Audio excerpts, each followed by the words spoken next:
This video is kindly sponsored by MPB. I came here a couple of weeks ago with Format High Tech to do some rainy waterfall photography, and it really was raining. Not quite as much as it is today, but it was pretty wet. And I thought I'd come back because this waterfall is generally quite dry a lot of the time. So I thought I'd take advantage of all this rain we've been having and come back and see if I can work on some composition ideas and get some photographs.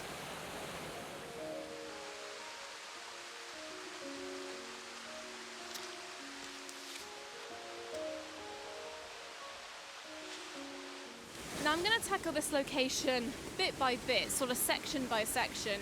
This is just the stream that's leading down towards the main waterfall behind you. And I'm not really seeing anything much at the top here.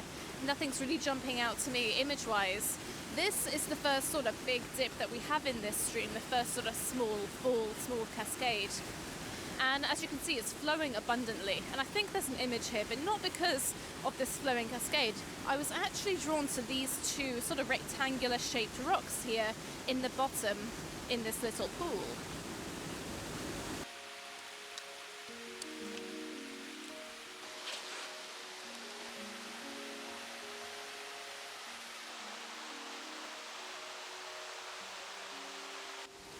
So we're starting off with a wide angle shot, and I really like these mossy rocks that are sort of leading your eye upstream.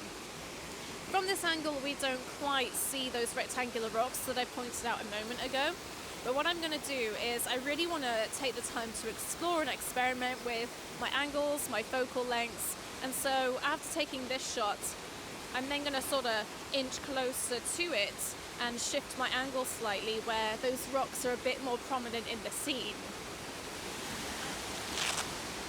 I'm using a polarizing filter just to take the highlights down on the wet rocks very, very slightly. I don't want to cut it out completely, just very slightly. But this also decreases my exposure by about a stop, which is fine for me because my preferred exposure for water like this is about a fourth of a second, a sixth of a second, a tenth, sort of the fast of the slow or the slow of the fast shutter speed. This gives me slightly soft water, but still retains some texture.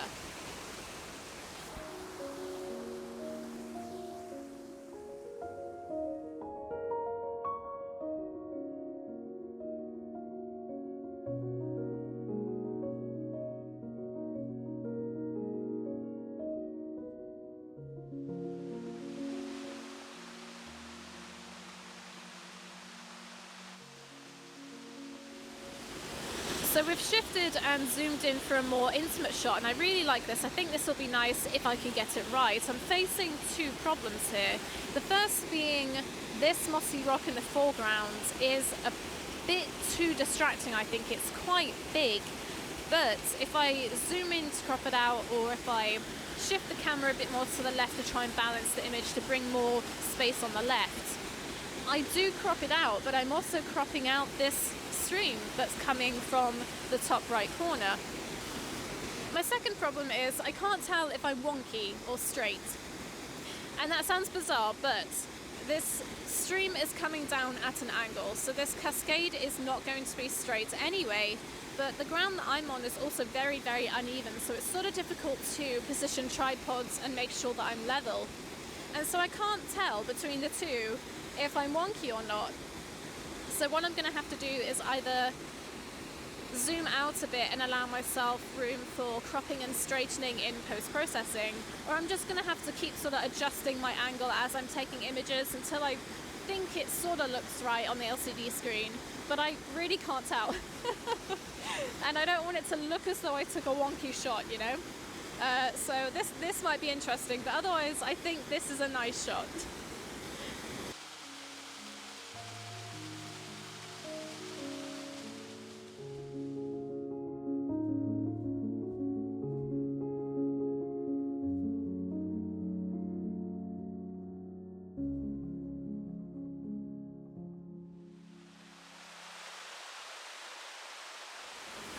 one of the reasons why I like to take my time on location and experiment is because in a single scene, in one location, you can come away with an array, a handful of images that are all completely different, that have different composition, that tell different stories. I always think it's such a shame when photographers rock up to a location and whack their camera out, take the first picture they find, and within 10-15 minutes they've buggered off to the next place. Really taking your time, getting to know the location, building a relationship with it, can create some fantastic, you just open your eyes to seeing so many different things. A lot of the time the first composition that I take is not what I end up with in the final image. It's the start of a process, a journey. I think there's a nice intimate scene here as well.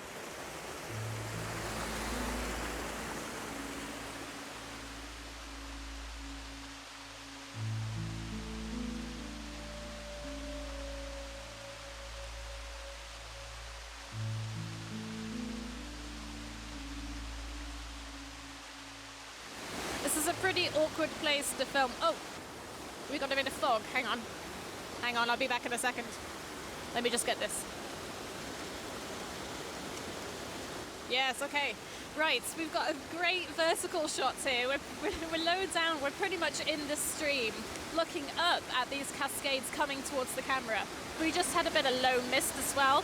That just softened the top half of the image. I was a bit worried that the sky coming through at the top was a bit bright and stark, and that I would struggle to control my highlights up there. But that mist just softens that top part of the image a bit. This is great, I like this angle, but I'm tempted to zoom in and crop off that top cascade, because initially I was drawn to this bit of water here and the way it's crisscrossing down the rocks and then out of frame on the bottom left. So I think I'm then going to do a more intimate shot focusing on that. And for some reason this rock here reminds me like of an alien, like an alien head. But I don't know which alien. I have Independence Day in my head, but it's not that one. Doesn't look anything like that one. Or maybe it does, I know, I'd have to Google it. Yes, alien rock.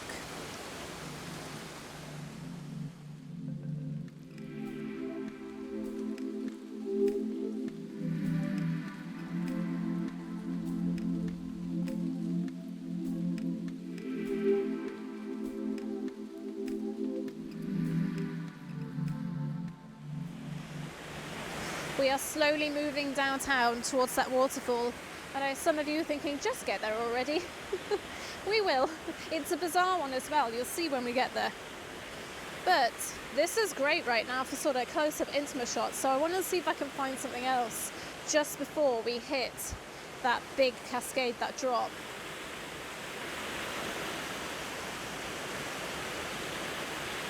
I think if anybody actually stood and watched me do photography, there is a lot of just standing and just sort of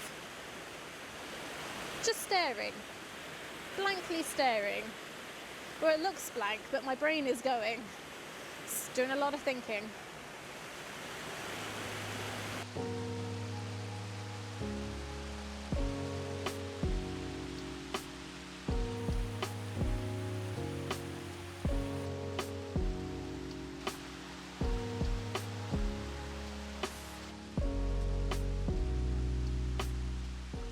I'll tell you what, it's a good thing I put my wellies on. This is like a mud bath down here. So we're going to move on to the main waterfall now, because I'm not really seeing anything else over there right at this moment. Ugh. Now this one's a bizarre one, because with most waterfalls that photographers photograph, you tend to look up at the waterfall, or sort of at the waterfall. So you can kind of play around with foreground interests where you get leading lines to the waterfall, you know, the waterfall's right in the back, it's sort of a payoff right at the back of the image. With this one, we're looking down the waterfall. As far as I'm aware, there is no safe path to get down there to get a shot looking up at it. The last time I was here, I got a really nice horizontal shot somewhere in this position of this waterfall just disappearing below this edge here. And I used these bits of grass as foreground subject, and I really, really like the shot. I like the tones, I like the colours. But while I was editing it, I couldn't help but think how I sort of wanted to peer over this edge to see that waterfall tumbling down this steep valley. So, with some careful positioning and my wide angle lens, I think we're going to try and make that a reality. So I think what I'm going to do is position myself just here, sort of right in the corner, pretty much next to or practically in this waterfall here.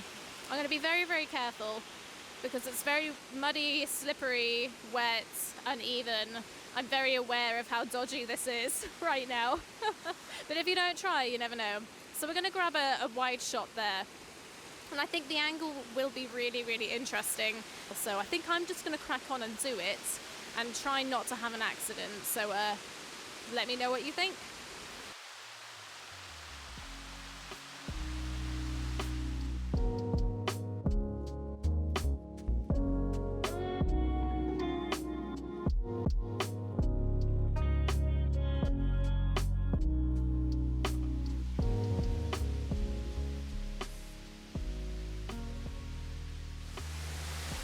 Right, it's going to get quite awkward from here because this trail is very, very tight, very narrow. There's not a lot of room to move around, to set up. So I'm just going to sort of run you through the space to show you what we've got to work with, and then I'm going to take some images off camera and then pop them on the screen for you in a moment. This fallen tree could be quite interesting as additional subject, framing, foreground interest, so I think I'm going to work with that. I'm also more likely to go with a vertical composition and more perhaps intimate scenes. If I go horizontal and wide, I get this pathway in, and I don't like this pathway. I don't want it in my image. I sort of want to stick with the natural elements of this landscape. But what a beautiful waterfall though.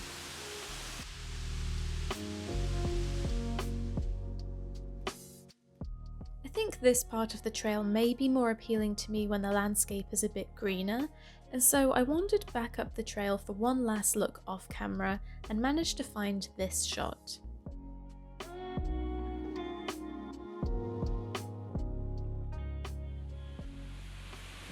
The trail's become quite busy suddenly, so I think I'm going to move on. I'm just having a rest and a snack first, but I think we've got the most out of this location that we could do today. I'm pretty happy with what we've done. And when I say we, I mean the royal we, me, myself and I. I'm pretty happy with the images that I've got today and the time that I've spent here. So I think we're going to move on, as on the way up here from the car I spotted a potential image that I think I want to go show you and go check out before we leave. But first, I just want to thank MPB for kindly sponsoring today's video. I recently did a quote with MPB as I'm looking to trade in my filming camera, which is the Sony ZV-1, for something that is a little more weather resistant, as every time I take this camera out in the rain, I know I'm going to break it. I know I'm going to break it sometime, so I need something that is not going to trigger my anxiety every time it rains. So I did a quote. It's very, very easy to do a quote on MPB. You just pop in the model number or the item that it is that you are looking to sell or trade in, the condition of it, and within seconds you have your quotes. If you want to follow through, then you can arrange to have it picked up from your home free of charge within minutes. As in, you arrange it within minutes, not that they arrive within minutes, but that would be really impressive. My photography kit stays fairly consistent, but my filming kit I have yet to perfect. And so what I love about MPB is that I can go sell on or trade in kit that's no longer serving me to go try out something new, something different, and it costs less than buying brand new. If you're looking to sell on your own old kit or trade something in, or perhaps buy something new for your camera bag, then I'll leave the links for MPB down in the description below if you're interested. And let me know if you want an update in the future as to what I trade this camera in for.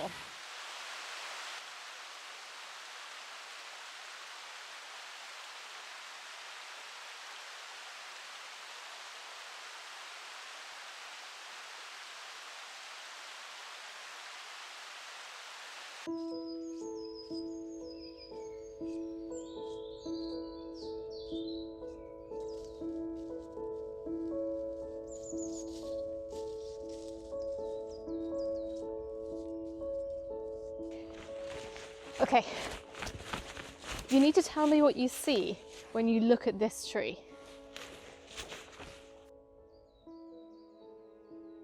It's like the backwards falling end. Notice how there aren't really any branches sticking upwards, vertical. You know, when someone falls backwards, you automatically try to break your fall with your arms and your hands sort of behind you. It's almost as though all of those branches have sort of tried to break that fall between being upright and hitting the ground.